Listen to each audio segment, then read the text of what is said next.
We are back here with a Friday morning stream. Feels good to do that back in my own setting. I do want to speak on yesterday. Um, Yesterday during my stream, there was somebody that came into the chat and was being insanely, and I mean insanely disrespectful, bro. I mean, I do want to apologize for myself for, retaliating in the way I did. You know, when you start speaking about family and stuff like that, it's something that I don't play around with, I don't mess around with, and it's not what this channel is supposed to be about. Um, I put a lot of effort and a lot of my personal time into this channel because I really want to get my opinions out there, and I really want to make sure that when people come into my streams, they're able to come in here on a positive note, communicate about the sport that they all want to talk about with me. And when you have people in here that don't have anything better to do with their time, you know, I've made now the efforts on my side of the things to make sure that this person can no longer enter the streams. And if he does enter the streams, what is going to be happening is he's going to be essentially talking to a wall, and he won't be able to enter the chat, won't be able to do anything like that. So what's going on, Morrison? How you doing, bro? So I'm glad you're here. I'm glad other people will be joining in that were there yesterday. I was just going over how how the person came in there. It was just insanely disrespectful, insanely rude. And it got to the point where my daughter almost got onto my stream and saw what was going on. And that's what I needed to prevent. And that's what, as a father, bro, I can't allow her to be seeing me get in a state of mind where I'm retaliating against people that don't have a life, right? So I've made the strides. I've made the effort after I went off stream yesterday to make sure that this person can no longer enter the stream, can no longer do any of that, because this channel is not for that, for one. And two, like I've said, I've put a lot of effort into this channel, and hopefully at some point in the future I'm able to get monetized and really show people that I care about what I'm doing here. But I'm glad the same people that are coming into this stream day in, day out, you guys are the real ride or dies, and I really do appreciate all that, you know. And I do want to apologize myself for retaliating the way that I was retaliating yesterday, and I'm going to make sure that that doesn't happen again. This person's no longer allowed to get into the chat. Even if he were to make new accounts, I know how to get that person into the shadow realm, essentially. And that's where he will continue to be. So, again, the first thing that we're talking about here, as you guys see, it's looking like Florentino Perez wasn't talking about Vitinha, wasn't talking about João Neves, and wasn't even talking about Kvicha Kvaratskhelia. It's looking like it's Bayern Munich's Michael Olise, which is insane. Chelsea at one point had an opportunity to sign him, but they didn't want to pay the wages. Now he's turned into probably a top 3 right winger in the world, bro. Probably the best. People will probably say Lamine Yamal. In my opinion, Michael Olise is just a different level of right winger. So, first thing that we're going to go over here is, let's go ahead and pull this up, not to his actual page.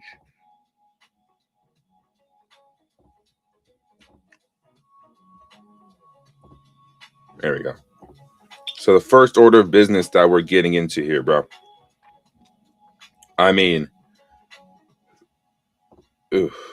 this is something that actually did surprise me, but it didn't really surprise me per se, bro. I mean, according to the Telegraph, the mystery player Florentino Perez will be making a bid for is Michael Olise, right? Which is insane. Insane. It's insane. Now, the CEO of Bayern Munich has recently come out and said that not even a bid of 200 million would get the job done. I think he's fucking delusional if you think that 200 million would not get it. And it even says right here, Florentino Perez plans to launch a 150 million euro bid on Tuesday for Michael Olise. Despite denying his name live, the main star in the president's mind is Olise. Bayern Munich's, I don't want to try to say his name. I'm not. I want to be respectful here. Bayern Munich CEO says there's no chance to sell, not even for 200 million. I don't believe that. I think if a bid of 150 does come in, it'd be very hard for him to turn that down. Even though I think 150 may be a bit too much for him, I think about 120 to 130 would probably get that job done. But Michael Olise, bro, him going to Real Madrid would be absolutely wild. Even though I don't think they need him, honestly, but it would be a wild transfer. I think a player like Vitinha would be more of what they need, honestly, because they need somebody that's a general, not really a general in midfield, but they need somebody in midfield who can replace what Toni Kroos did, what Luka Modric did, not really what Gareth Bale did, because they have enough wingers as it is. They have Mbappe, they have Vinny Jr., they have Rodrigo when he does come back, right? Arda Guerrero can also play on that right-hand side if he really wanted to. So, again, do I really think that he's going to end up leaving? I was retaliating words. It's all good. Some people just want to get under the skin. Olise will be popping, bro. That's what I'm saying. 150 and Bayern's gift wrapping him. Or for Doy. I mean, yeah, dude. I mean, I'll say this about what happened yesterday, bro. The people in the chat that were in there going at him, I'm not saying that it was the right thing to do. What I'm saying is that as somebody that's recording live, what I can't do is retaliate and read his comments and then start going back at him.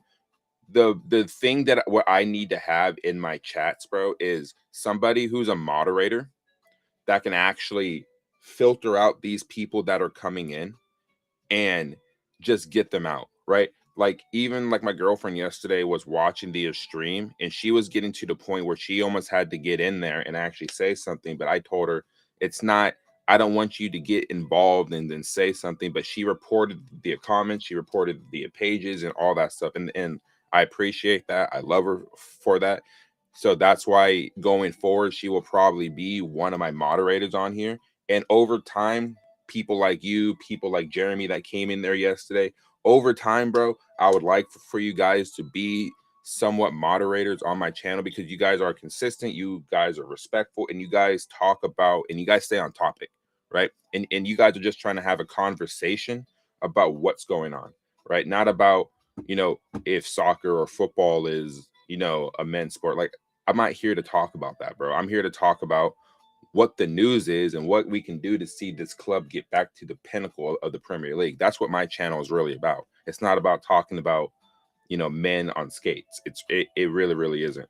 But going to your comments here, 150 and Bayern is gift wrapping him. I mean, yeah, they would be, if Bayern Munich essentially take 150, I think they may have overpaid just a little bit. But again, you're looking at a player that is just going to get better and better and better and better. And going to Real Madrid, he's already in line to win trophies every single season if he stays at Bayern Munich and consistently be in the Champions League. But for me, that next step up would be to make the move to the Bernabeu and continue your career. He can play with Mbappe. He can play with Jude Bellingham. He can play with Vinny Jr. He'll be able to play with Tchouameni. He'll be able to play with Valverde. He's just going to get better, right? And he's in the running for the Ballon d'Or. So, I mean, could you imagine if he goes to Madrid and he smashes it there? He would win the Ballon d'Or every other year. That's how good of a player he is, right? And Chelsea had a chance before we signed Cole Palmer. He was the guy that we were going after before Cole Palmer was even in the picture. Now, of course, I love Cole, but a team with Palmer, a team with Olise, oh, bro, that would have fed families. It would have fed families. But going back to this, right? He can't play right wing.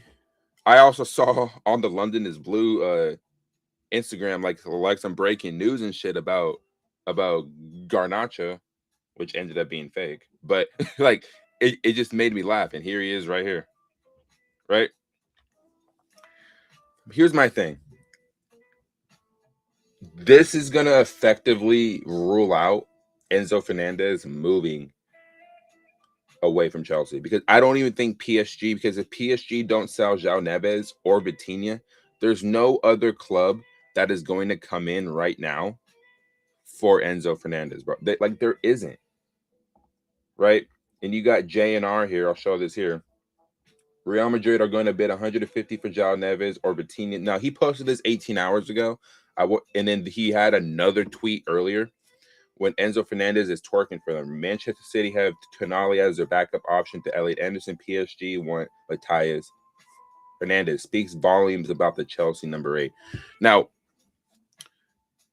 does this speak volumes about him as a player, or is it just the price tag is too steep and no one is going to come in for that price tag? Of course, no one's going to come in for the price tag of 120 million for Enzo Fernandez. Who would do that? I've always said 80 to 90 million would get him away from Chelsea, unless you do it within the Premier League and you send him to Man City. That's when you start taxing 110 million, because Man City have the funds to actually do it. But I would take 30 million less to sell him to Real Madrid or even to PSG. I would do it. But it's looking more and more likely now that with him staying, you need to actually pay this brother. Now, is he deserving of the highest paid player in the team? No, that still belongs to Reece James. But he needs to be in those top 3 or 4 players of the highest paid players in the team for what he's done, right? He's 25 years old, in the prime of his career. He doesn't want to be stuck making 180,000 a week. He really doesn't. I wouldn't want that. If I'm Enzo Fernandez, I think I deserve more than Wes. I think I deserve more than Cole Palmer at this point, right? Maybe not Caicedo. Maybe they should be on the same pay, on the same wages, in my opinion. But with Palmer, he has some work to do to get over that 200,000 a week. But Wesley Fofana does not deserve 200,000 a week, and I'm going to stay consistent on that. And I don't even think I'm crazy for saying that, because he doesn't deserve that kind of money. He really doesn't, man. There's also some stuff on Rafael Leao that I want to touch on, but what are your guys' thoughts though on this, man? I mean, it's wild that it would be Michael Olise, but not like Vitinha, bro, or even João Neves. Even though I think Vitinha is worth that 120, 130 million, I think 150 for a player like him, you would be overpaying just a smidge. Just a smidge, bro. Let me go ahead and go full face cam here.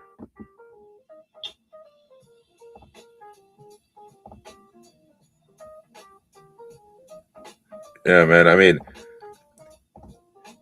it's going to be interesting, bro. Like, with the World Cup coming up, is this fee only because of the World Cup tax, or is there going to be an actual 150 million bid for Michael Olise, bro? I mean, I don't know how to really feel about that. I think he's a great player, bro. I think he's that good of a player to justify a move from Bayern to Real Madrid. But for 150 million, I mean, Florentino Perez really much like want this brother, like desperately. But then what does that mean for the likes of Rodrigo, bro? Right? Which I keep on saying, like, if we're inquiring about any player at Real Madrid that's not Mbappe, that's not Vinny Jr., or even like Valverde, why aren't we inquiring about Rodrigo on the left wing? We need a left winger. And when I get to Rafael Leao in a second, who is my preference that Chelsea go and sign, that I've been saying for before I started YouTube, that Rafael Leao would honestly fix a lot of the issues we have on that left wing. Why aren't we inquiring about Rodrigo? That's just me. Like, that's one player that I feel like if you were to sign him, it wouldn't necessarily be the most expensive fee in the world anymore, because one, he's injured, so you would probably get a discount for it, and two, I think a front three of Rodrigo, João Pedro, and Esteval would be insane to have, bro. Insane. Plus, Rodrigo's natural position is on the left wing. He plays on the right wing in Madrid, but I'd rather see him on the left. I think he's more dangerous on the left-hand side.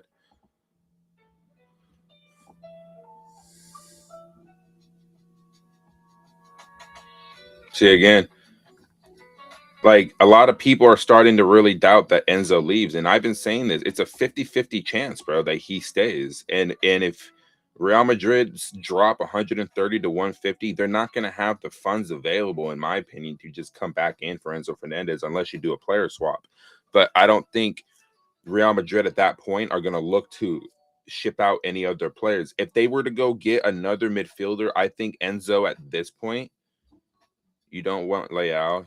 He's too lazy, but I will take him. He's better than a lot of the left wingers in this league. I feel Olise to Real happens. Enzo to Real would also happen. They might look for Enzo. Okay. So going over your comment first, Marlon. You don't want Leao. He's too lazy, but I will take him. He's better than a lot of left wingers in the league.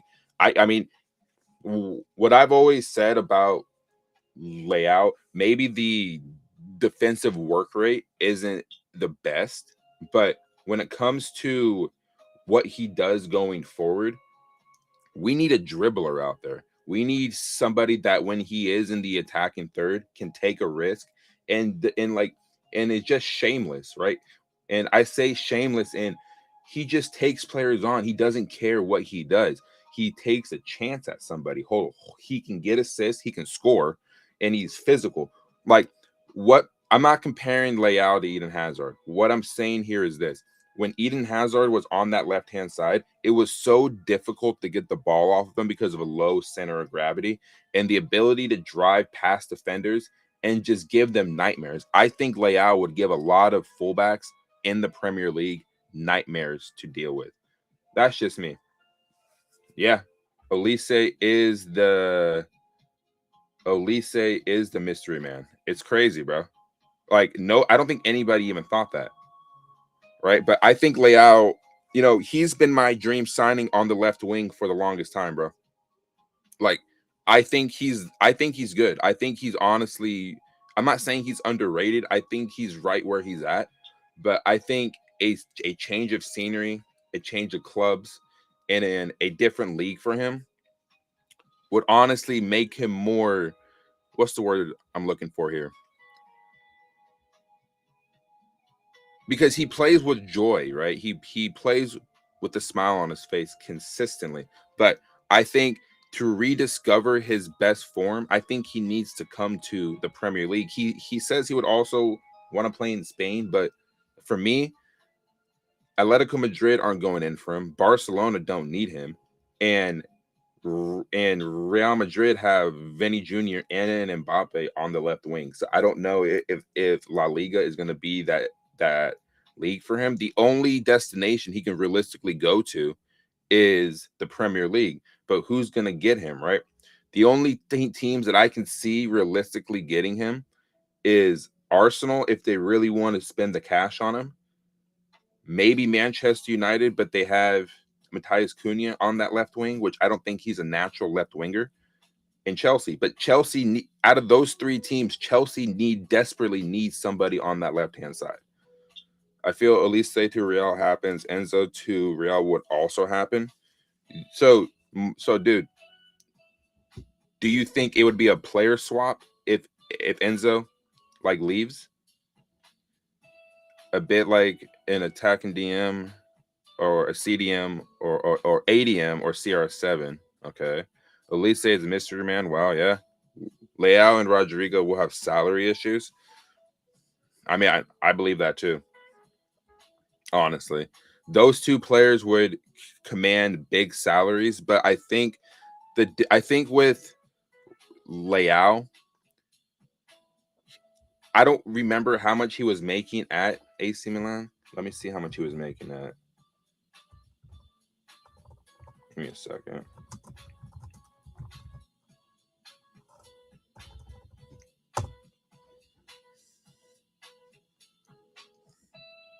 So at AC Milan right now, Rafael Leao is making around 124, or his weekly totals right now with the bonuses factored in, he's making about 172,000 a week, bro. Maybe 173 a week, right?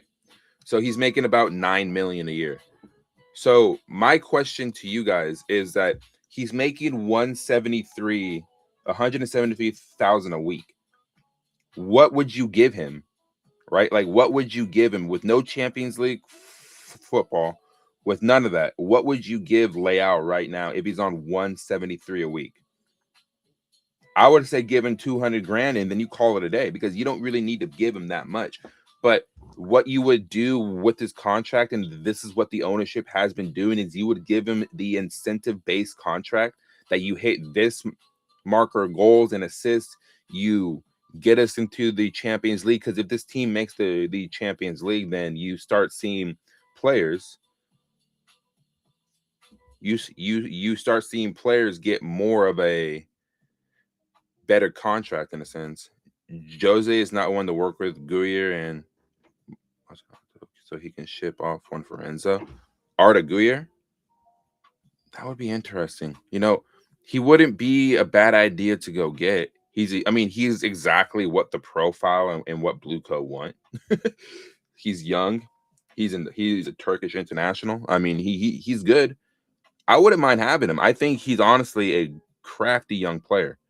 So I wouldn't mind having him, but if it's just my preference, bro, give me 1 second, guys.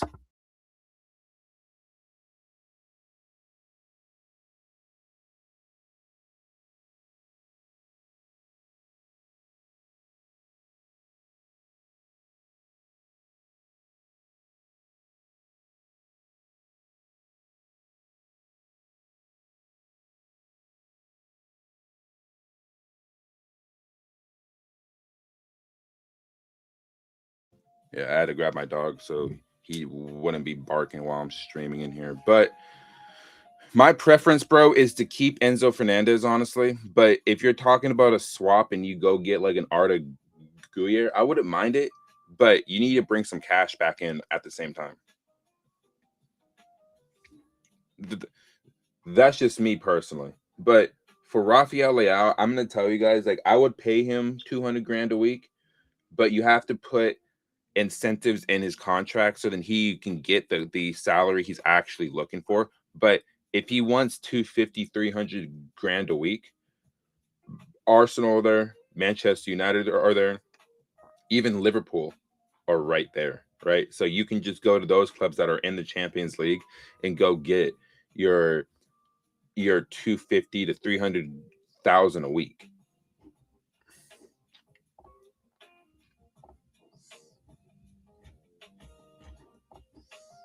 That's just how I see that, bro. I mean,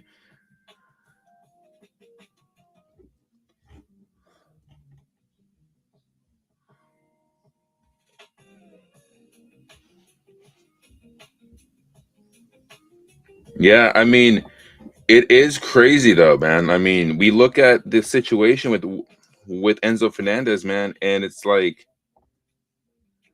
and like this page puts it perfectly. Real Madrid's presidential candidates have been mentioning every player except Enzo. He has a contract here until 2032. Need to see more respect from him and his agent.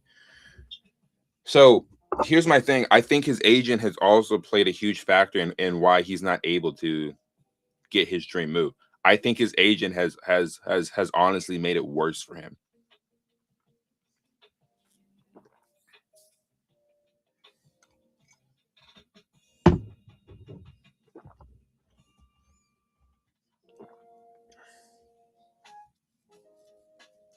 He's stupid.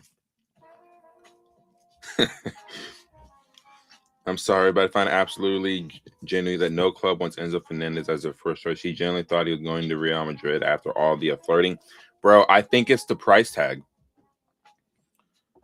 because realistically, Chelsea don't have to sell him because he's under contract for another 6 years. But I think the price tag is putting off a lot of teams. If Enzo, say, was available for 70 to 80 million, I think you would probably see a lot of clubs say, okay, well, I mean, that's a bargain. But when you have a starting price of 120 million, no club, like I've been saying for weeks now, is not coming anywhere near that, bro. Just wouldn't.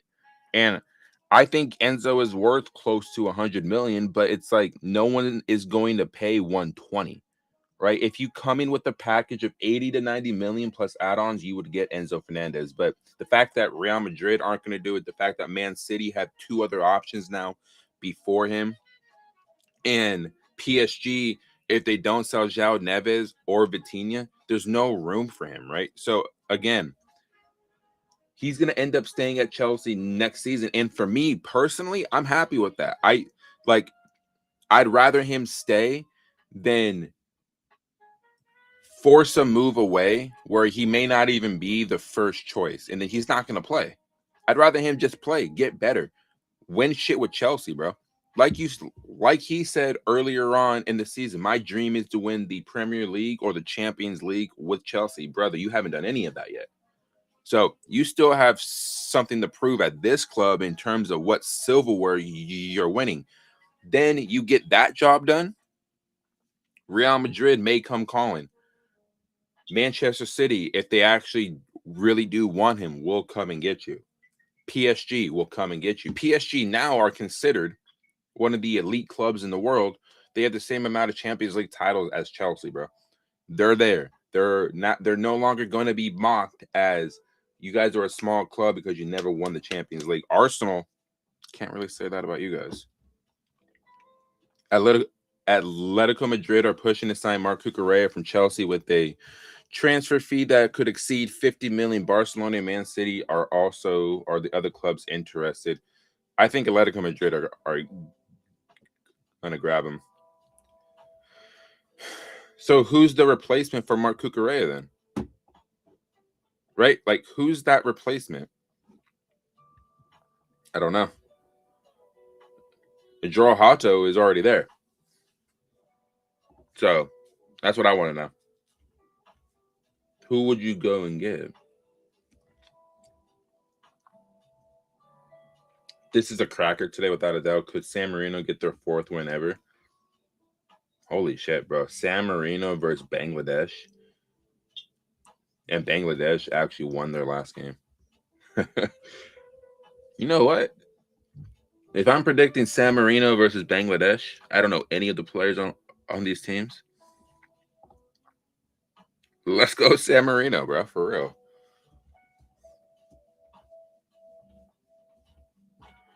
Rafael Leao, I want to start a new challenge out of Serie A. I follow the Premier League with great attention. If I have an opportunity to play there or La Liga, I would be really happy because my talent would be exalted there. Let's see what happens this summer. Chelsea have been linked with Rafael Leao, but no talk. A fee of 40 million will be enough to secure the bro. Look, bro, 40 million to get Rafael Leao. Why wouldn't Chelsea do that? For 40 million, you can get him and Jared Bowen. Oh my good God, bro. Do it. Do it. Do it. I would do it in a heartbeat. This board could have met Michael Olise's wage demand, signed him, and even flipped him for profit later. Losing players like this because this stupid wage structure is going to set our club back permanently. Chelsea generally have by far the dumbest ownership in football. We're supposed to trust the same people and build a winning squad. What a joke. Yeah. They just didn't want to pay the wages. It's crazy. Michaela Mudryk via IG. Is he set to come back, bro? Would you guys take Michaela Mudryk back? Not as the starting left winger, but as like the backup option to whoever Chelsea can actually go and sign. I would do it. He was getting better. Last time we saw him, I would do it, man. I've always believed in this brother, man. I even have a Mudryk jersey, bro. Chelsea's hierarchy have already carried out extensive ground. Yeah, whatever, bro. We'll believe it when we see it.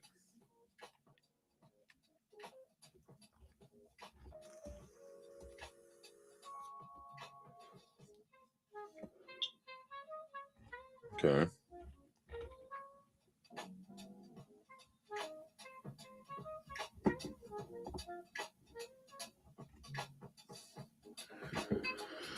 I mean, it's like I said, I don't know for 150 if that's the smartest move.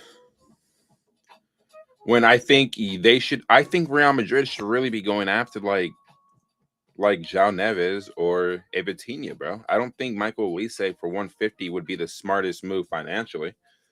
But as a player, like as a talent, yeah, he's one of the most exciting players to watch because you don't know what he's going to do.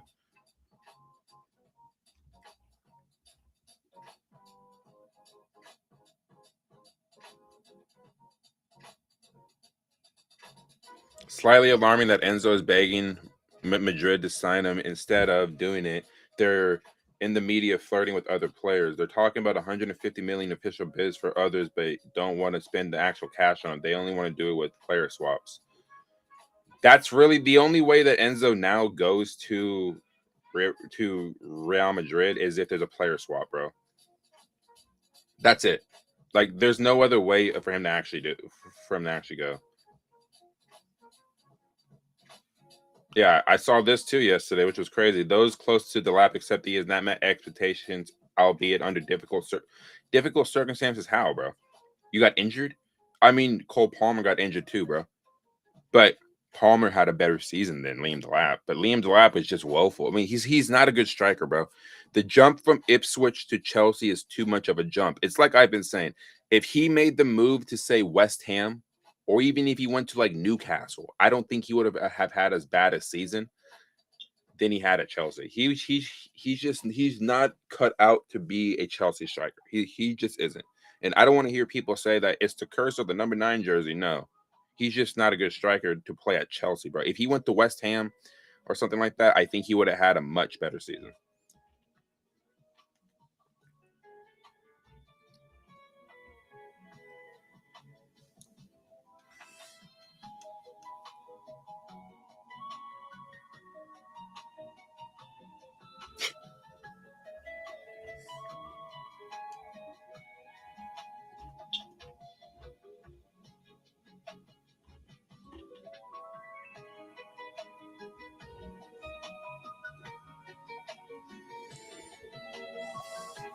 So let me go ahead and show you guys the thing I saw when it came to this.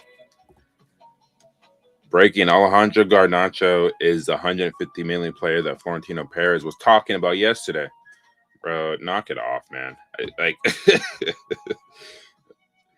I will say this: I think a La Liga move for him would be better given his play style. I don't think he's a Premier League winger, bro. Imagine that, bro. Alejandro Garnacho going to bro, that would be insane.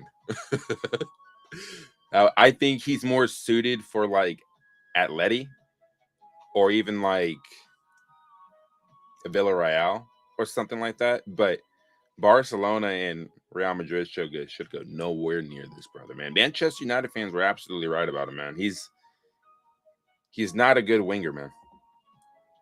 Not in the Premier League, at least. But I think if he were to go somewhere else, I think he would do a lot better.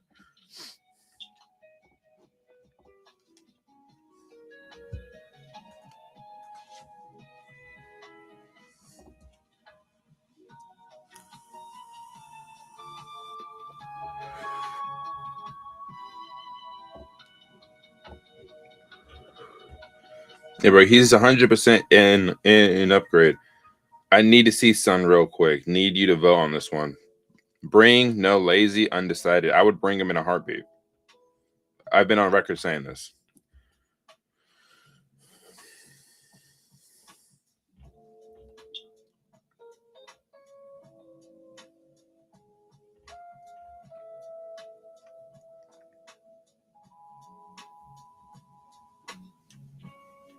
Justin, you see, Enrique Riquelme, bro, absolutely ruined his presidency campaign at Real Madrid. He wants to start saying stuff like Erling Haaland will be a Real Madrid player if I'm the new president. And then his dad and then the player himself have come out and said, well, we appreciate the links, but we're on the contract at Man City.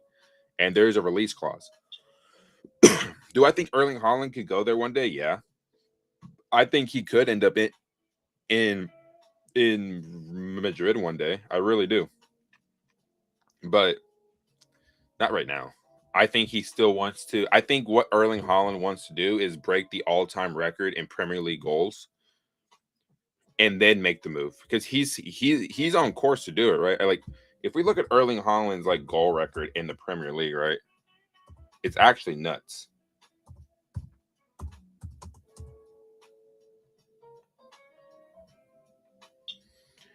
Erling Haaland has scored 112 goals in 132 appearances for Man City. And he reached 100. He's the quickest player to score 100 goals in the history of the Premier League, right? And how old is he? Like 24? He's 25, and he already has 112 goal. 100. If he keeps going at this pace before he turns 30, he may end up scoring like 200 goals in the Premier League, bro. And Alan Shearer has what 262 or something like that.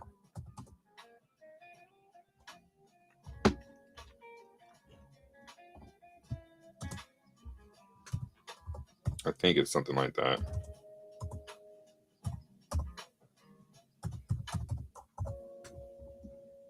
Yeah. He has 260 goals. Erling Haaland's already at 112. If Erling Haaland stays in the Premier League for another 5 seasons, maybe 6, he's gonna break it. He's gonna break it, and he won the Premier League with Blackburn, bro. Like, regarded as one of the greatest strikers ever, honestly.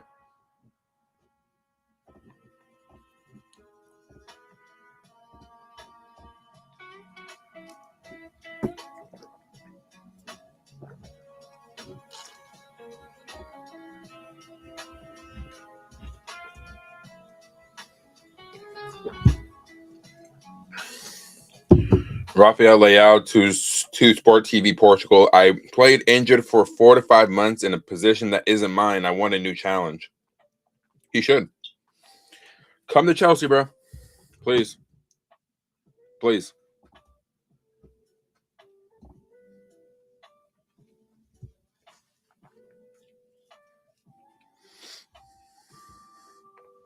Yeah, I mean, if they get Michael Olise, bro, it would be the best attack in the world. It really would. Do any clubs actually want Enzo Fernandez?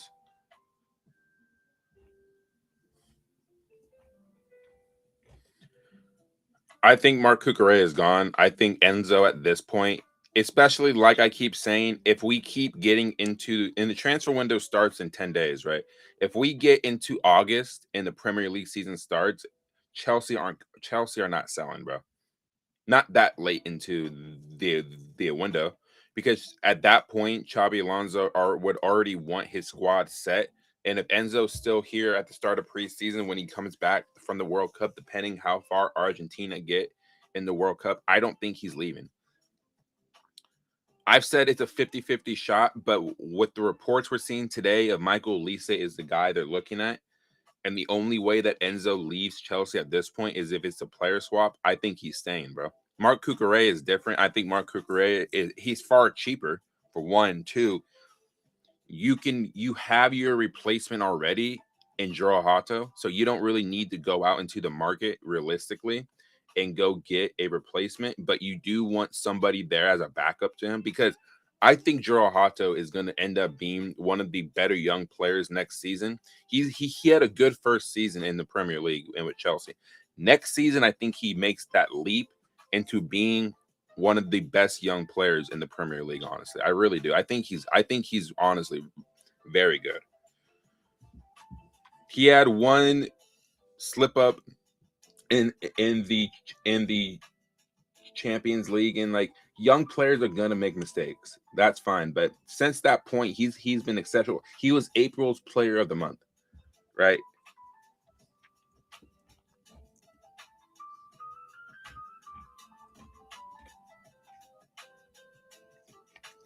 Movements are expected around Bradley Barcola this summer, as reported in May, with Arsenal, Liverpool, and one more club keen on the PSG winger. Despite fake reports around, the agent of Barcola is Musa Sissoko already since 2025.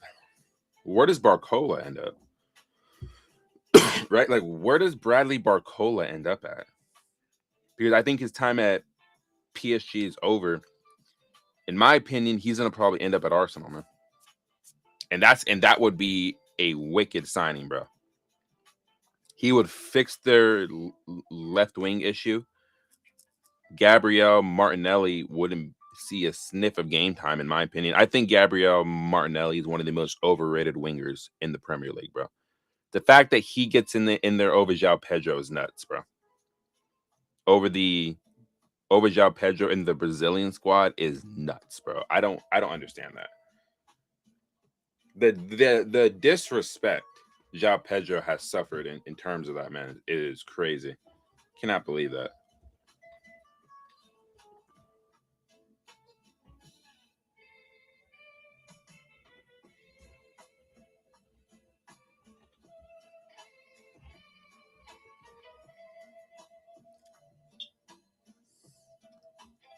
Yeah.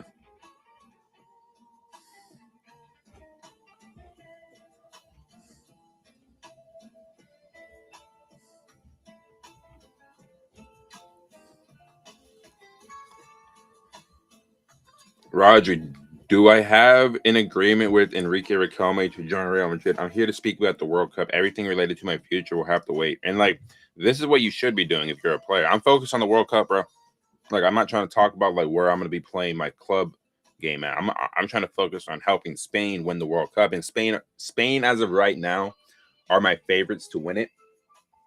But that's subject to change because I'm going to do my World Cup preview next week, probably next Tuesday, to just just make sure that everybody is set, no injuries are there. I mean, there's already a few players confirmed not to be ready for the start, like Neymar and Lamine Yamal.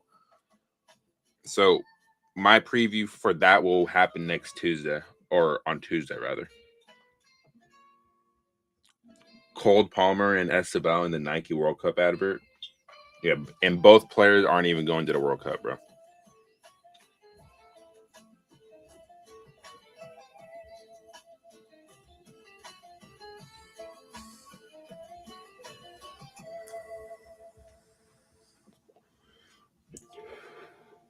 Victor Osimhen was offered to Barcelona in the last few hours through intermediaries. At the moment, Osimhen is not part of the club's plans. Oh my god! I mean, I would hate if he went there. This is who Chelsea should realistically be going after in terms of a striker. Is Victor Osimhen? Absolutely. And there is an update on Esteval that I want to speak on.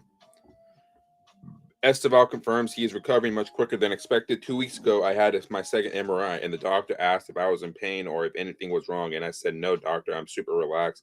I think I can even play now." He said, "Yeah, it's very noticeable." He showed me the image from the exam and said he didn't see any more lesions.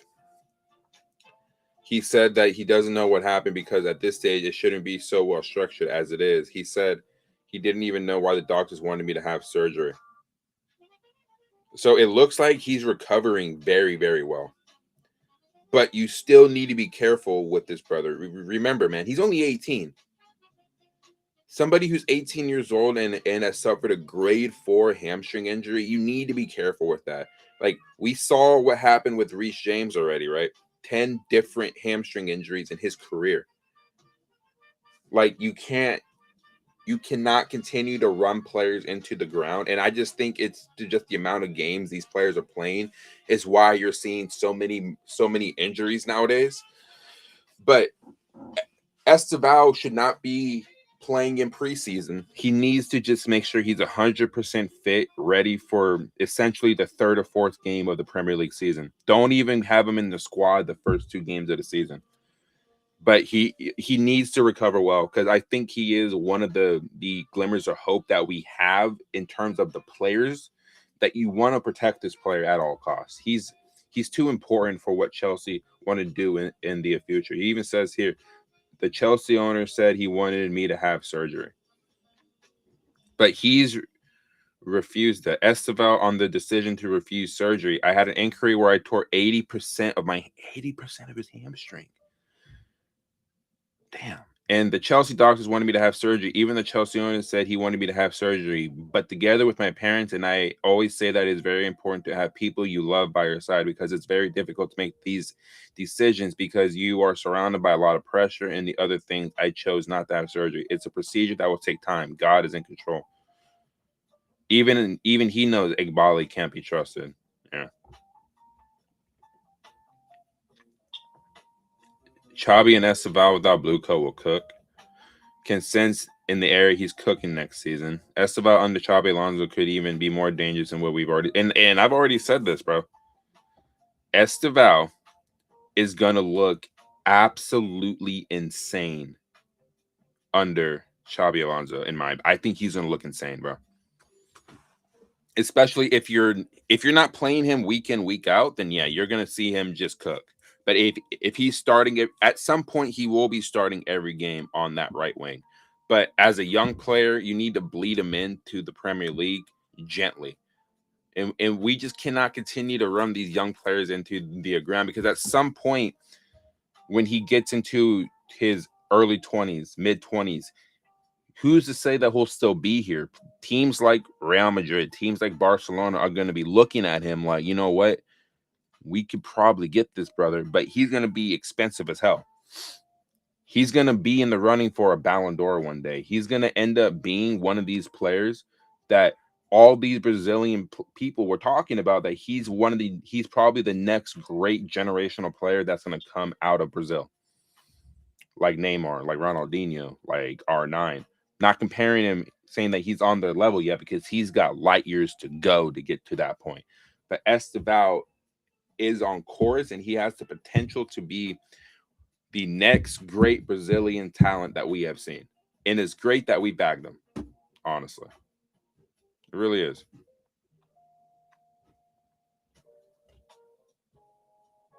Right. And then here's the thing about Enzo Fernandez that we're talking about here.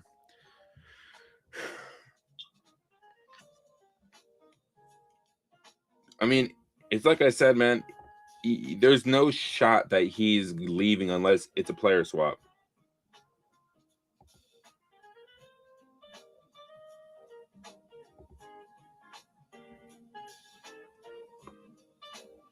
But it's looking like it's going to be Olise, man.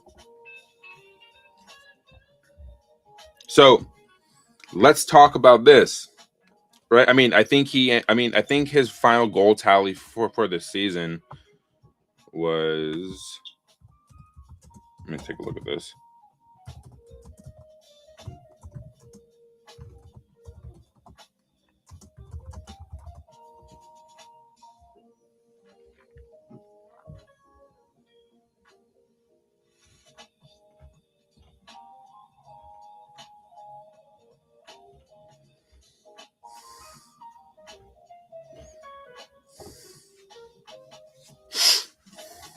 So right now, I'm going on to the transfer market. Let me go ahead and actually show my face here. I haven't shown my face in a minute.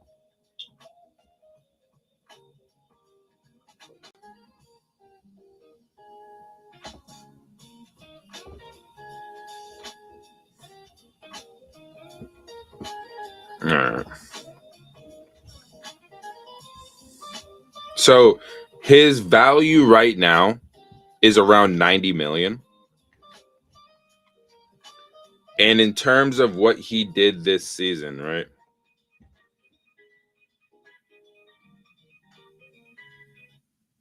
In 36 games, total 10 goals and 4 assists in the Premier League. Now, I'm trying to figure out. Not even like the Prem, dude. I need all competitions, bro.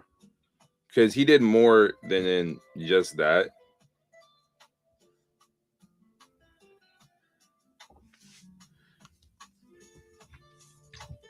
His Premier League stats: 10 goals and 4 assists.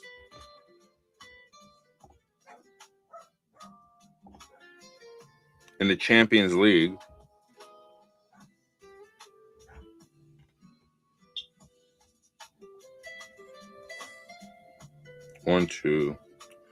12 goals. Yeah, I mean 2 goals, not 12 goals. That'd have been insane. That's what I'm saying. I mean, you need players like that in the squad, man. I don't understand why people are like actually hating on this brother so much. It's nuts.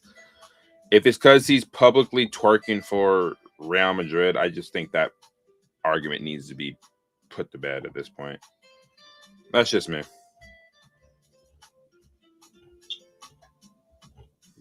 Looks like the Chelsea women's team has a player of this year nominees, which include Lauren James, Alyssa Thompson, which is probably like my favorite player on the team, honestly.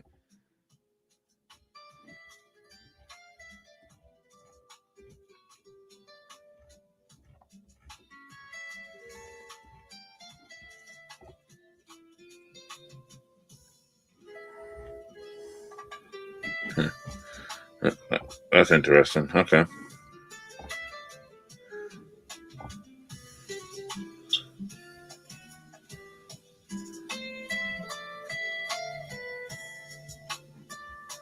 It's like we keep saying, bro. Like the reason why teams aren't coming in for Enzo Fernandez, bro, is because of the price tag. It's not because he's not a good player. That's not the reason, dude. Like that isn't the reason. Chelsea put a ridiculous price tag on him. If you would have say like his value right now is 90 million euros, bro. I've said 80 to 90 million would get him away from Chelsea. But no, but Chelsea won 120. No one's coming near that.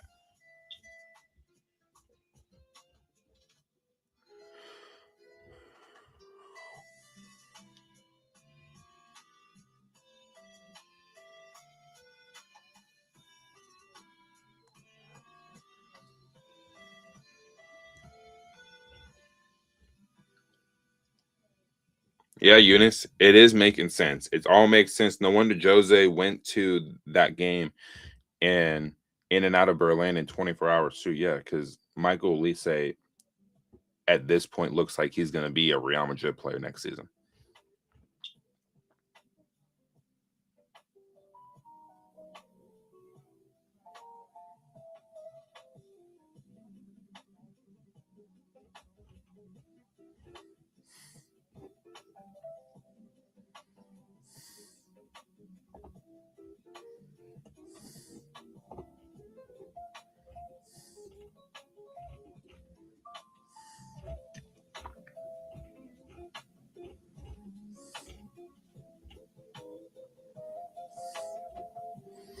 Julian Alvarez to Barca is completely stalled despite his performance. The player is not willing to force his way out of Madrid. Intermediaries involved in the operation have admitted that the operation has become increasingly difficult, especially after Atleti's statements.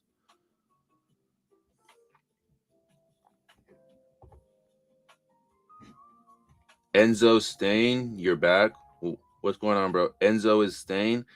So it's looking like, as of right now, brother, the way that we're seeing everything,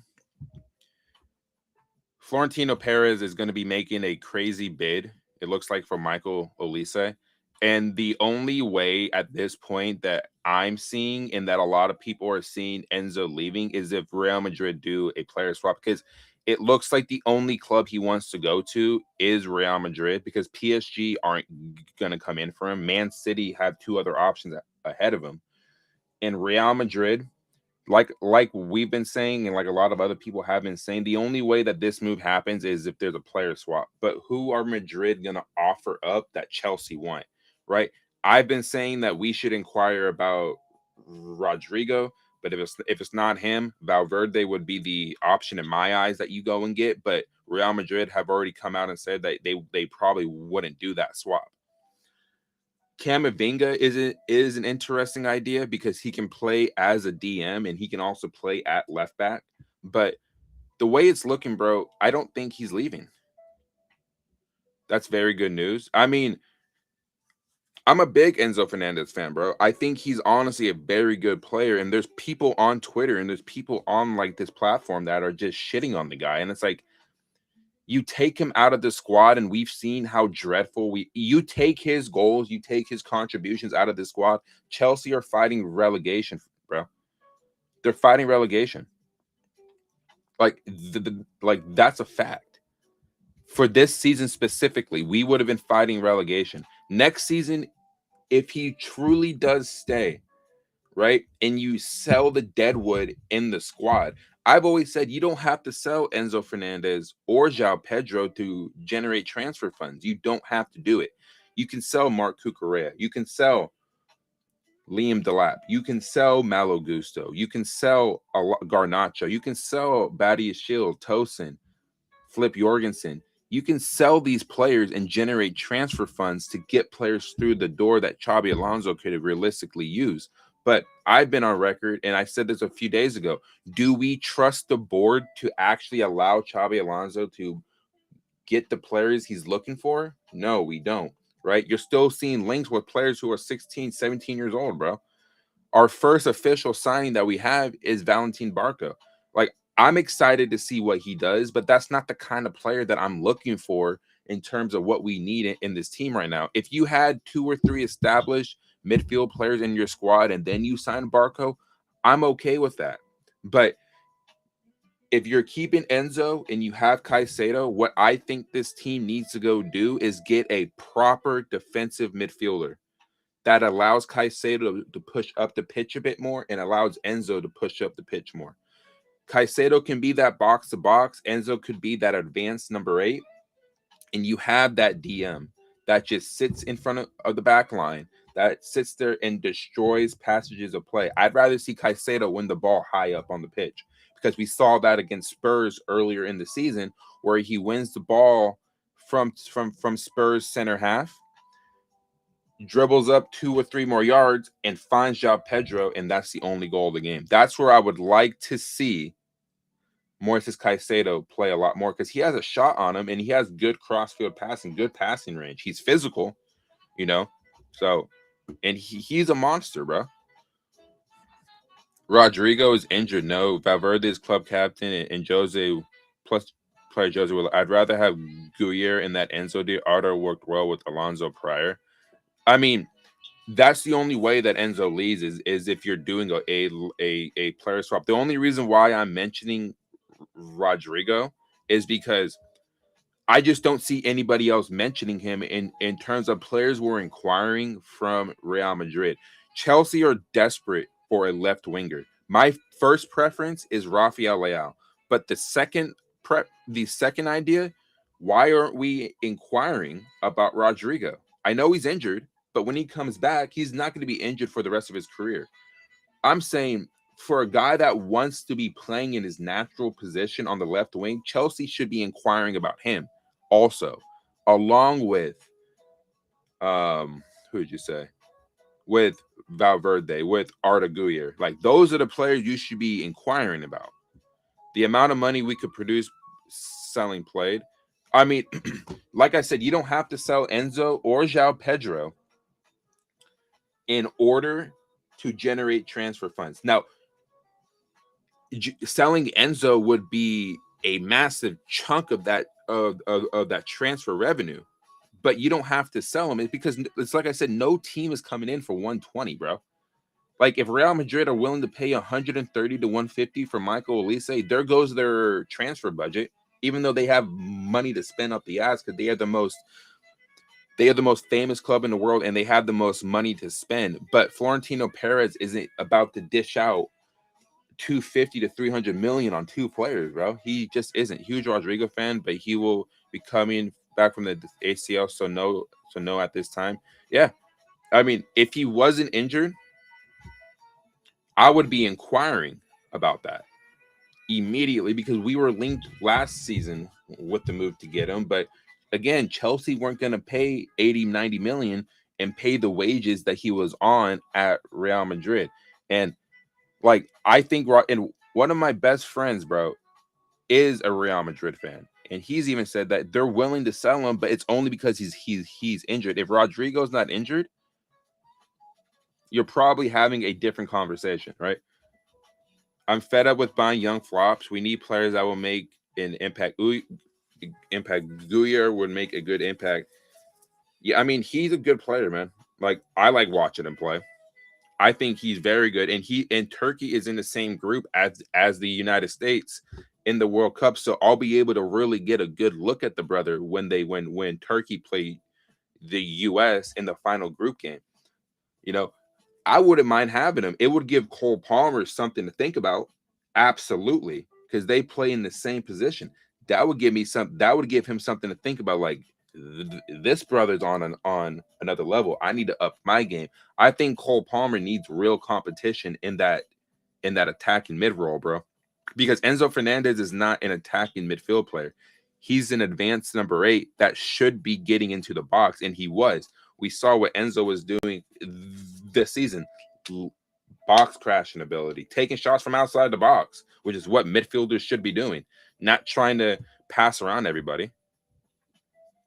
What's the situation with Palmer? Is he staying? Yeah, he's staying. I think he needs a full preseason, bro. He needs a full preseason off. Like, he needs to take his time. And it's good that he's not going to the World Cup. He needs to get right up here. I think the injuries will sort himself out, but what he needs to sort out is up here. That's his problem right now. He doesn't have confidence. Like, he's mentally shot. Chelsea scouted Yildiz a bit some time ago. Chelsea scouted Yildiz a bit for some time in the future. So Chelsea goes for Yildiz after selling Enzo.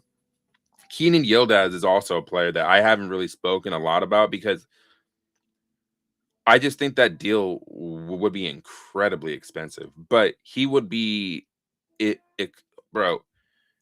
That would be.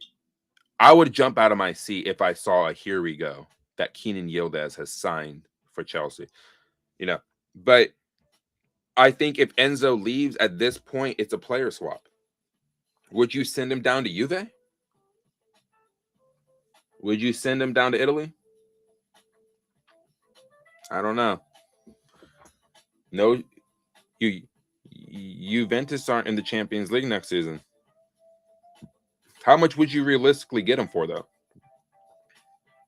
How much would you buy Keenan Yildiz for? Because I think he's a good. I think if you were to get him and Guyer, oh my god, that would be insane. And then I would be fine with selling Enzo Fernandez if you're getting those two players in return. Yeah, I would be fine with that. I hope Alonso gives Palmer freedom. That's his play style. Yeah, that is his play style. Cole Palmer is the kind of player that needs to be roaming in those half spaces. What made Palmer so great, right?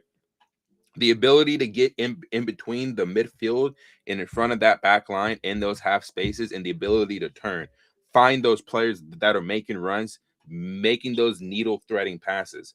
That's what made him so great in his first season, in the first half season under Enzo Maresca. The ability to just cut in, make players second guess what they're doing on the defensive side of the ball.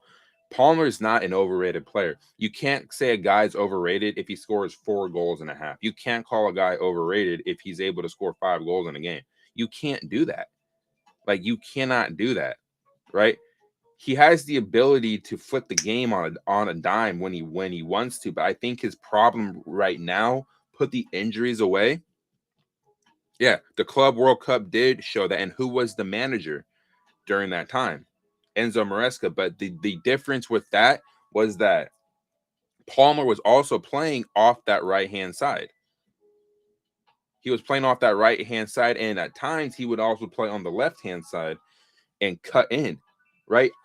I've been saying this for like the longest time, and people think that I'm crazy for saying this. I think Palmer is better when he's in that inside right channel, not centrally. because when he's central, he's good with his back turned somewhat, but I'd rather see him on that inside right channel where he's on the right hand side and he has the ability to cut in and find those crosses, find those shots. That's where I think he's at his best. Let's see. In the Club World Cup, I've been saying that Palmer's been shit since January 2025. The purple patch was the Club World Cup. Love Enzo, however, away from his goals, we tend to lose control in midfield, which is one of our weak points and the reason why our defense gets torn apart. I mean, yeah, that is one of his weaknesses, is that when he loses the ball, for one, he can be caught too high up the pitch, and his tracking back ability is not the best. That's number one. Two, he's not physical, right? Enzo Fernandez is not a physical midfield player. He never has been. Who I compare him to and what I think his game is most similar to is Cesc Fabregas. Now, is he on the level of Cesc Fabregas? Absolutely not. But when I say that, what was Cesc Fabregas so good at? Controlling the pace of the game, finding those passes, right?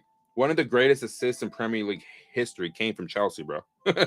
Because of Cesc Fabregas. That deft touch into Andre Schürrle, and he puts the ball into that left-hand corner, bro. One of the great goals we've seen in recent memory.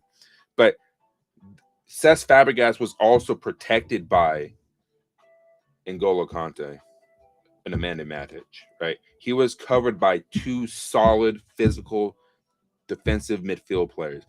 Enzo Fernandez needs a strong midfield around him so then he can play more free. So if he loses the ball, you have two players in behind him that are able to disrupt the counterattack. That's what I'm saying. You get two strong midfield players around him, Enzo is going to look world class. But when he doesn't have that and you just have Caicedo in there and you have a broken Romeo Lavia, an inconsistent Andre Santos, right? He's not going to look that great. He just isn't. So I understand like what you're telling me there. Like I really do, but I think he needs more of a Palmer works supremely in a transition-based attack. I have my doubts of him playing in a possession-based side of late. Too many back passes instead of holding the ball looking for the forward pass. I've always said Chelsea need to be playing on the counterattack. They don't have the players to play in a possession-based style, right? If your midfield was solid and you had a center forward that can finish chances on the with high possession, I wouldn't mind Chelsea holding onto the ball for 70% of the time. But the best games we have seen this team play is when they're on the counterattack. That's why they ripped up PSG 3-0 in the Club World Cup final. They overloaded on one side, they won the ball in midfield, and they disrupted PSG's attacks. You get players on the wings, you have players like Esteval, you have players like Pedro Neto who can use their pace to get in behind. If you win the ball centrally or high up the pitch, you kickstart the counterattack.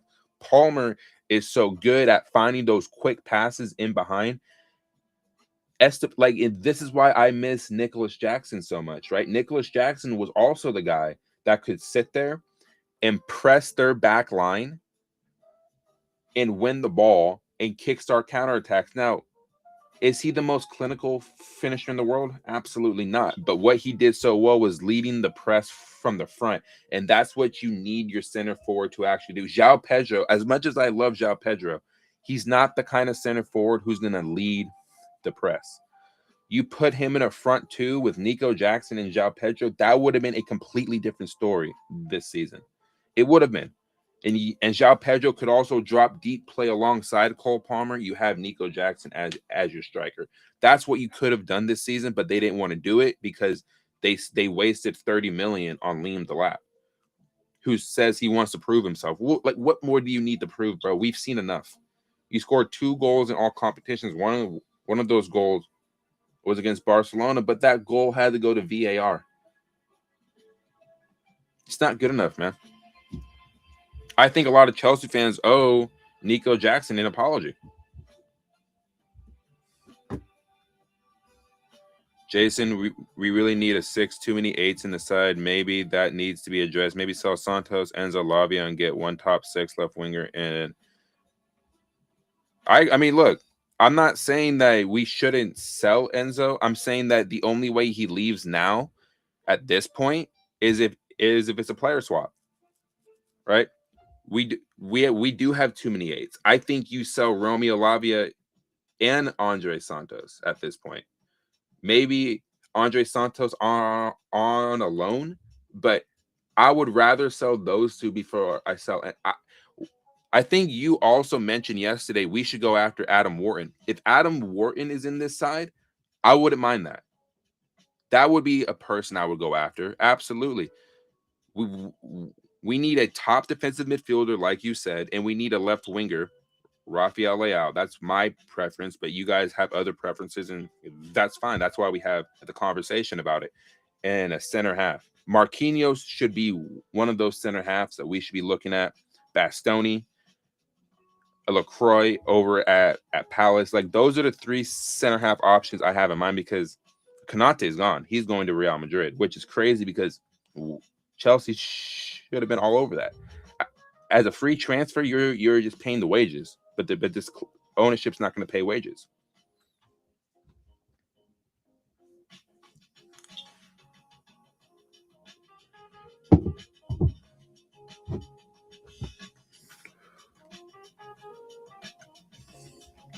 But yeah, bro, I agree. We need a top six, a left winger, and a center half. I think even a goalkeeper. I think we need a brand new goalkeeper, bro. Mike Penders is coming in, but like, are we gonna trust that he's gonna be the number one goalkeeper next season? I don't think he's ready for that yet. Not in the Premier League. I don't think he's ready. I think he needs a season as the number two, and then we go get a top goalkeeper. I would even sell Sanchez at this point. I would sell him and go get a top goalkeeper. If we had a top goalkeeper who it seems like nowadays goalkeepers need to know how to play with their feet. Nico and JP were our starting strikers. Something with the club, Maresca lacking basic communication and keeping happy. Bruiser Delap is just so bad. He is bad. He wants to be a WWE superstar, bro. He doesn't care about scoring goals. Like, I'm sorry. You can go house hunting closer to Cobham all you want, bro. Chelsea need to sell him in the summer. I think the perfect club for him would be Newcastle. Sell him to Newcastle. Maybe even go down to the Championship, bro, and go play for West Ham. Help them get back into the Premier League.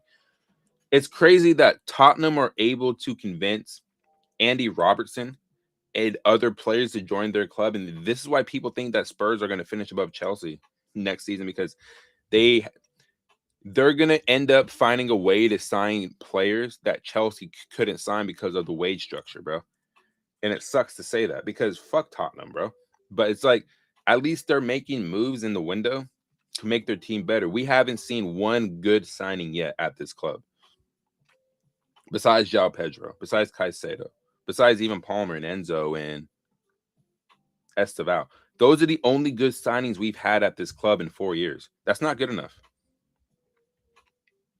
We will be doing the same mistake that we did with Kepa. If we make Penders the starting goalkeeper now, his weakness will be exposed and he will lose confidence forever. Yeah, that's what I said. He shouldn't be the number one. Chelsea need to go out there and go get a top goalkeeper, which means you sell Flip Jorgensen and you sell Sanchez and you go get a Mike Mignon, or you actually pay the money. And there's two other goalkeepers I have. Jordan Pickford, who I think if he were to come to Chelsea, he walks in as a starting goalkeeper. Jordan Pickford, I think, is a top 3 goalkeeper in the Premier League, bro. I think he's that good. Shot stopping ability, leadership. He's commanding in the box, and he's a character. That's what you need your goalkeeper to be, is a character, bro. Somebody with personality. Emi Martinez is good, but I think Jordan Pickford is better. Jordan Pickford would be an insane signing if they were able to get him out of Everton. And if you really want to pay the money and you really want an elite goalkeeper, Diego Costa at Porto would be the goalkeeper that you pay the money for. But realistically, Sanchez will be here next season because I don't see a club coming in for him. But If you're going within the Premier League, Jordan Pickford would be my number one choice if you're transferring within the league. But if you're going abroad, Mike Mignon or Costa would be the two goalkeepers I have in mind. And Mike Penders is the number two. Because Penders needs time, bro.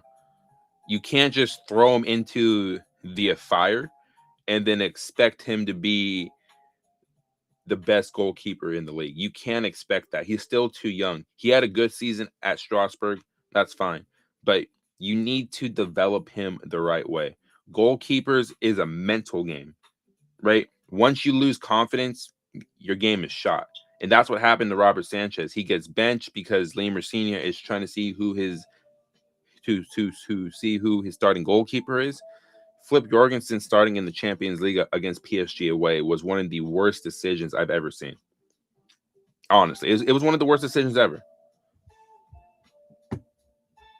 And it had blue coat written all over it.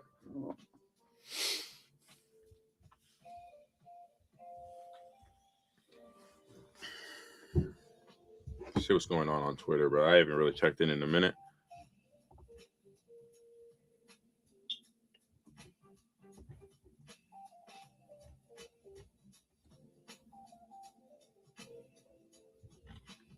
Let's see what he had to say here. Hold on. Let me go ahead and show this real quick.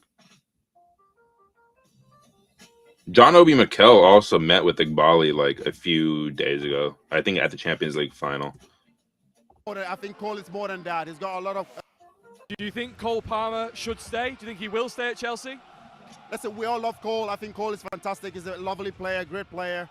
I think a lot of people are calling him now one season wonder, but I think it's more than. I think Cole is more than that. He's got a lot of qualities, a lot of abilities, and I just think what has happened in the club for the last 2 seasons, you can see that he's lost a bit of interest. I see that when he plays. I think now he's got a manager that can put his arm around him and get the best out of him. I think that's what he needs. He's our top player, he's our main man, and we should treat him that way. If we can get him to start playing well again, I think the team will start playing well. So let's build the team around Cole. I've said it so many times. He needs to play in his number 10 position. Don't play Cole wide right, wide left. I don't like that. I've said it so many times. To bring out the best out of Cole Palmer, he needs to play in his number 10 role. So let's hope Xabi Alonso can do that and get the best out of him. Do you think Cole Palmer should stay? Do you think he will stay at Chelsea? Now, Sanchez, for all his family, does bail us out, especially when we least expect from him. Penders should be playing another season at Strasbourg for a full season for his growth. I agree with that. Blue Code do not understand that you cannot fast track a player growth of a player or coach. It's like sourdough. You cannot fast track the fermentation. It's crazy because I work with that kind of bread at work, bro. And sourdough bread is actually really, really good, man. Really good. But speaking on what John Obi Mikel said, man, I mean, he isn't wrong. Like, I do believe that Palmer has lost a lot of interest because it's up here. It's not.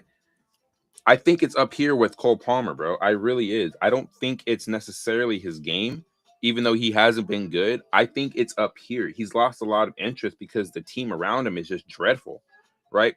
And like I've always said, when he plays well and when he's in form, Chelsea are a completely different team to play against because of the unpredictability that he has when he has the ball. Now, when he talks about him playing out wide, I can see what he's saying, but I've always said if you have him on that inside right channel, not necessarily on the wings, but on the inside right channel, in between the central part of the pitch and that wing, that's where he operates best. And that's where I would want to see him play. And that's where he's going to end up.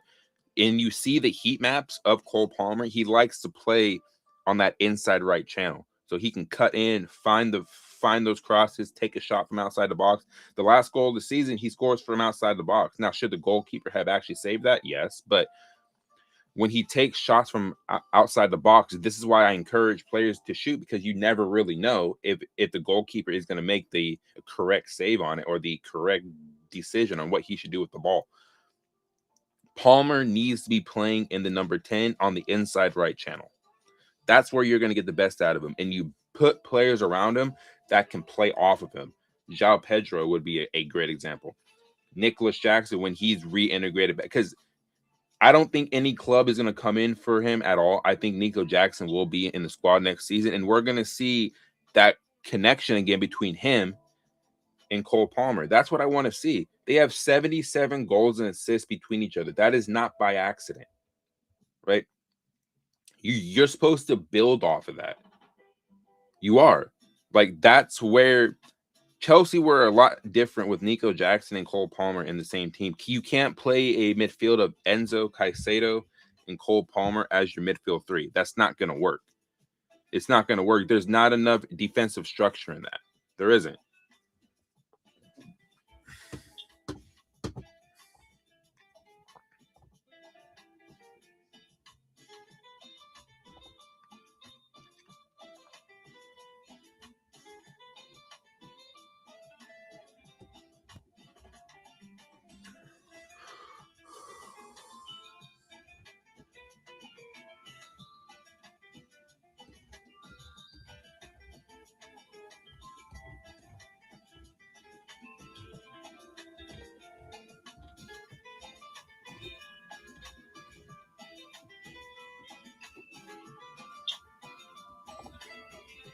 Oh, boy. Tommy kicking CP from the national team is the thing he needed. Basically his coach is saying you should have done better in spite of the personnel beside you, which is what Hazard did with Chelsea. Yeah, this like Hazard bailed us out so many times, bro. When the team wasn't playing well, he was the one guy who can actually just go grab all 3 points when Chelsea desperately needed it. I speak on the game against Wolves back in 2019, where it's 0-0 going into the 90th minute, and he takes the game by the scruff of the neck and gets the only goal in the game to get Chelsea all 3 points. Hazard bailed us out in so many different situations that this is why he's regarded as a hero and a legend at the club, because of what he was able to do when the team wasn't playing well. Eden Hazard is my favorite Chelsea player of all time, bro. Like, he's one of the players that I will die on the hill for in terms of defending his career. At Real Madrid, it was completely different, right? But at Chelsea, in my opinion, Eden Hazard is the greatest left winger in Premier League history, bro. He is. He really, really is. But this is what Alex Goldberg said, bro.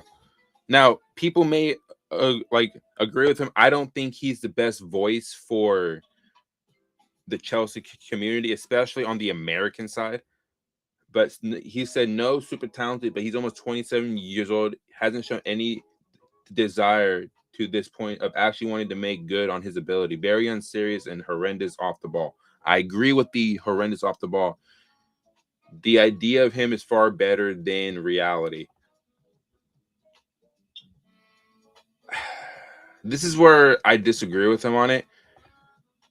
If you're talking about the defensive side of the ball with Rafael Leao, I'm not arguing that point because I don't think he's great off the ball.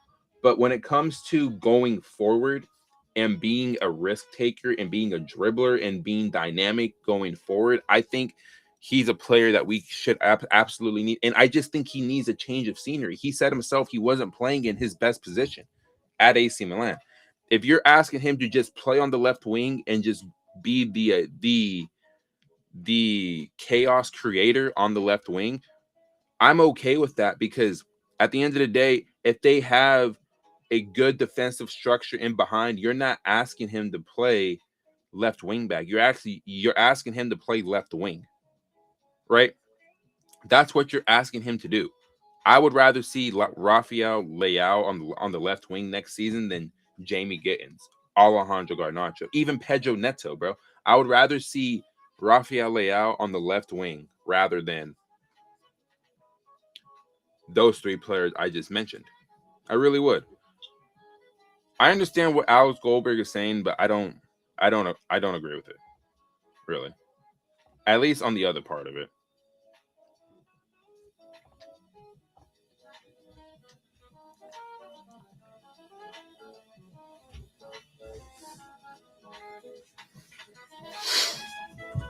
Speaking of big budgets, Andoni Iraola will have a big budget for signings this summer with Liverpool. He's been told to focus on analyzing 2 or 3 players he likes for replacements for the players that will leave the club this summer. The Liverpool board are taking into account a huge amount of money they spent last summer with Arne Slot, and they think they have a top quality players and have asked Iraola to work around the players. Is he gonna get it going at Liverpool, man? Is he the answer? I don't know. Man. He's a good manager, but I don't know if he's gonna necessarily, because I like my prediction for Liverpool next season, bro, is I think they're gonna be in the exact same position they were in next season. I think they spent too much money last summer, honestly, and they bought Isak. I mean, Isak, I think, is gonna have a better season, but Florian Wirtz, bro, I think that may have been one of the most catastrophic signings you can make.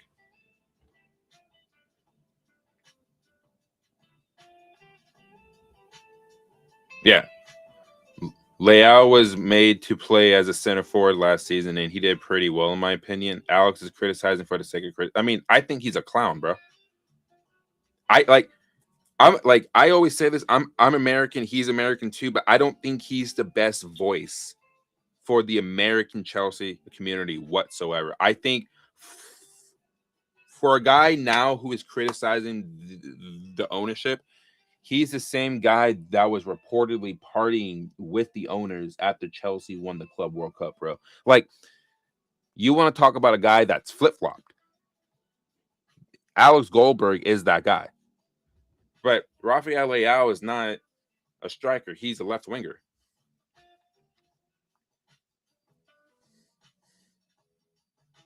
Liverpool are doing to Iraola what Chelsea are doing to Alonso. Both teams need a minimum of 4 starters in the first team.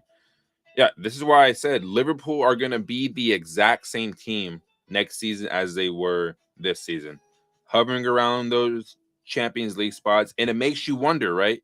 Was the Premier League title Arne Slot won a fluke? I believe it was. I think the league last season was so bad, or in 24-25 was so bad that Liverpool got fortunate to win that Premier League title. If Man City were consistent that season and Arsenal weren't bottling it and Chelsea didn't have a poor run of form that season, it would have been a 4-team race for the Premier League title. It really would have. Like, Arne Slot took Jurgen Klopp's team, allowed them to play the exact same, and they won the Premier League. He had no input on what they did. And we saw that last season. He lost the dressing room almost immediately.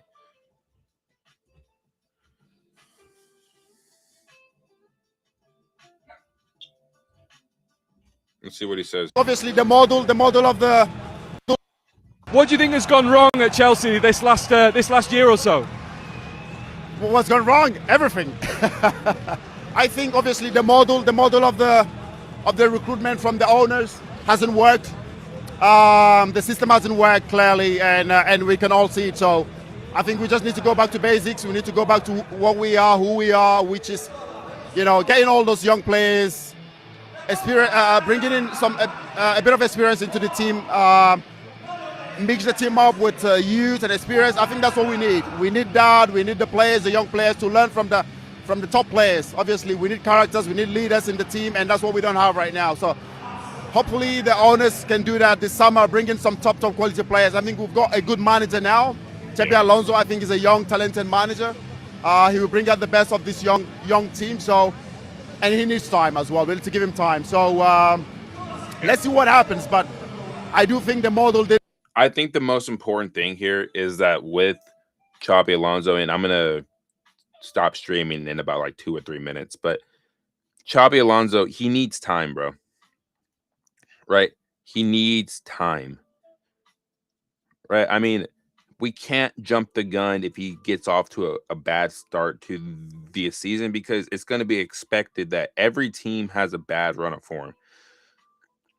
He needs time. He needs to be able to put his ideas into the squad, his tactics into the squad. And and I'm stressing this, he needs to be able to have some sort of input on the players that are coming in. He does. Otherwise, Chelsea will be in the same position.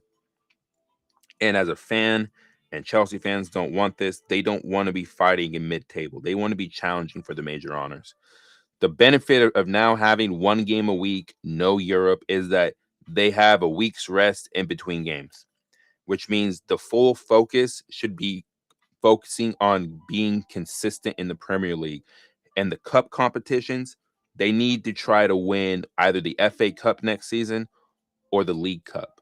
This team needs to experience lifting silverware. When you do that, confidence rises. When you do that, the team starts to believe again. When you do that, you start to see consistency within the league. And Chelsea need to be focusing on a 38-game season rather than trying to be in Europe and try to fight on four fronts. Try to win a domestic cup next season and get back into those Champions League spots. I'm not saying Chelsea are going to win the Premier League. They're not. But if you're in February, March, and they're within, say, 7-8 points of the top, then you can start thinking, wait a minute, this team could actually go on and go push on and go do something. But with the way that the recruitment has been, they're nowhere near that. The two favorites to win next season are Arsenal and Man City, right? Manchester United have an outside shot of being in a title race next season. But with them being in the Champions League, there's going to be more games and more money to spend for them to go get top quality players. But I don't think Manchester United are going to be challenging for the Premier League. I don't think they're close to that yet. What needs to happen for Chelsea is focusing on the 38-game season that the Premier League has and trying to win a domestic cup. That's what they need to do. That's what they honestly really need to do, man. Olise is going to Real. Bayern making a move for Rio from... Oh, shit. Hold on. I didn't even see any of your things here.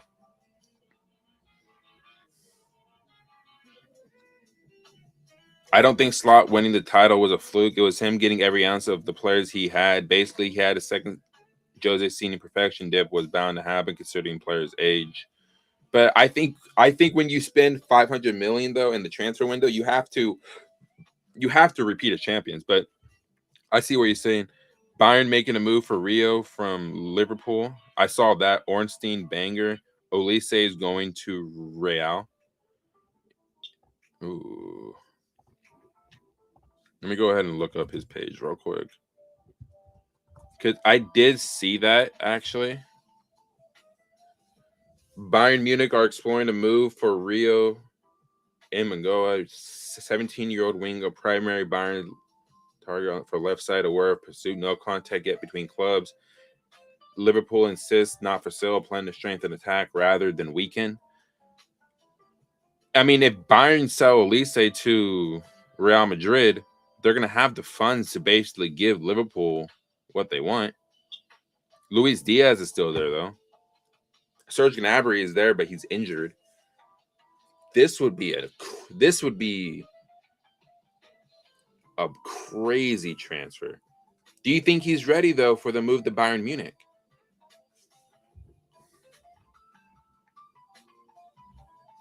Do you think he's honestly ready, bro? I don't know if he's ready for that move yet. But Rio is nice. Chelsea had him, but then they sold him to Liverpool. It's crazy. It's crazy, man. How much would Bayern even offer, though? How much would Bayern Munich offer?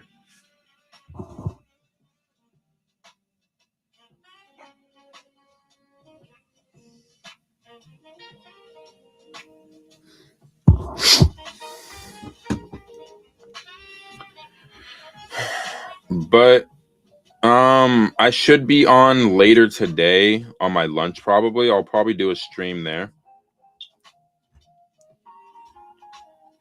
Yeah, it's being purported everywhere now.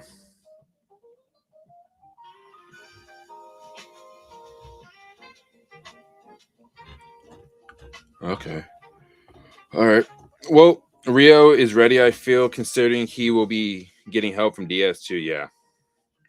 Luis Diaz is good, man. Good winger to learn off of.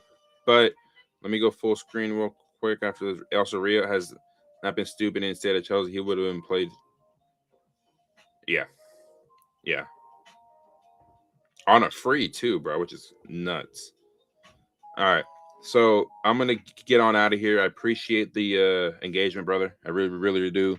I will be on stream on lunch probably. I'll probably be going over everything else I saw or I will be seeing throughout the day. Again, for yesterday, I apologize for people coming in here and acting like absolute idiots. Try not to have that happen again. But that person now, essentially, even if he was trying to get into this stream today, was talking to a wall, and he will be continuously talking to a wall until he realizes that what you're doing is very, very low. And it's ridiculous that you even have the time of day to come into people's streams and just talk shit. I understand it's part of the platform and like this is what is gonna happen when you do stuff like this, but there's a difference with being a troll and there's also a difference with just being straight up disrespectful. So again, I'm Jason, No Filter Chels. Drop a like, comment, sub, do all that cool stuff, and I'll see you guys later on a stream for lunch and probably a stream for when I go home later tonight. So I'll